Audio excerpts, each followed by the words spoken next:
So let me ask you something. What is a project? A project is a temporary endeavor undertaken to achieve a particular aim and to which project management can be applied. It is a complex, non-routine, one-time effort limited by time, budget, resources, etc. We are going to start the presentation with our team. We've broken it down into 5 roles. The project manager, which is me, Karmit and Payal are the data analysts or gatherers. Aaron is the project coordinator and Karan is the communications manager. We then move on to the RACI chart. You can see that we've assigned everyone a responsibility and an accountability. Say for example, we take the stakeholders. In that section, Karan is responsible for the stakeholders, and if that section is incomplete, Payal will be the one held accountable. So next we move on to the work breakdown structure. We've listed our goal as getting a job in our field of study. We can break this down into components we need to reach our goal. From the graph, we can see that to obtain a degree, we need to maintain a good GPA and complete the requirements. The next part is to gain experience through co-op. Also, we need to get a positive reply from our employers in order to get a job after graduation. Clubs and engineering seminars are a good way to improve our resume. Also, in order to get a job, we need to widen our social network. We can do that by forming relationship with peers, professors, and potential employers. Doing all of this will propel us towards our ultimate goal. The work breakdown structure gives us the goal of the plan, whereas the Gantt chart would give us the timeline of our degree. So here it is. As you can see, the Gantt chart represents all the 4 years. In the first year, in the fall semester, we would have lectures and labs for 3 months, and we would be having our exams for 1 month. After that, we would be having a winter break. That would be for approximately 15 days. And after that, we would be having a winter semester, which would exactly represent the fall semester. And then we would have a 4 months break, which is the summer break. In that, many of the students have part-time and full-time jobs, whereas many of the students go back home.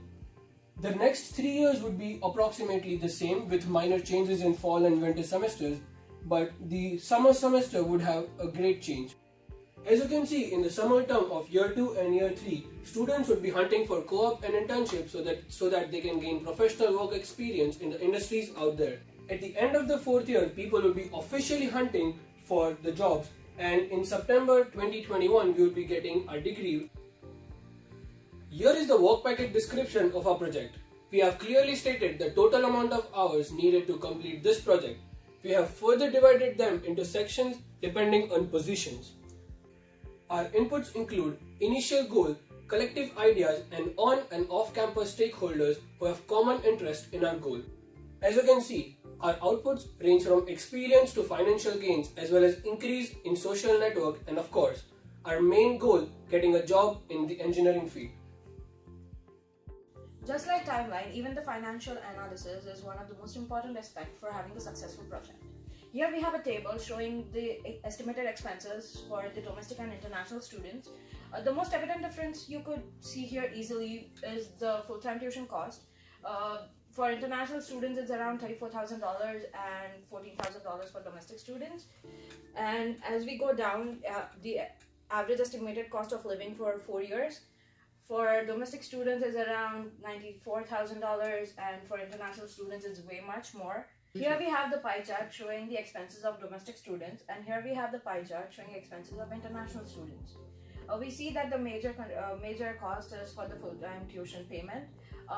Mostly it would be like part-time jobs or bank loans, or parents might be paying it.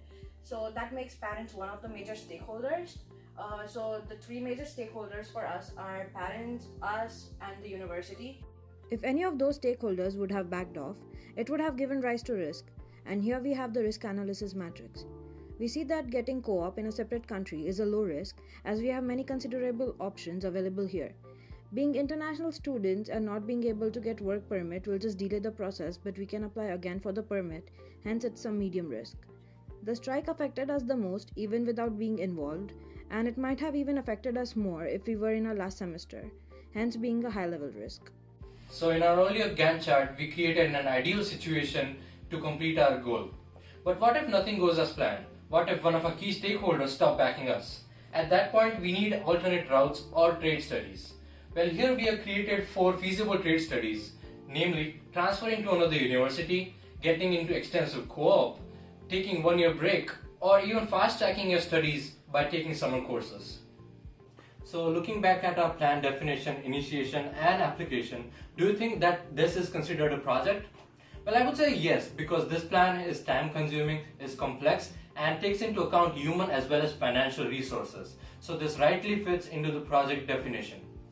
Well, successfully completing or avoiding most of these situations will allow us to achieve our final common goal. And that's all we have for today. Thank you.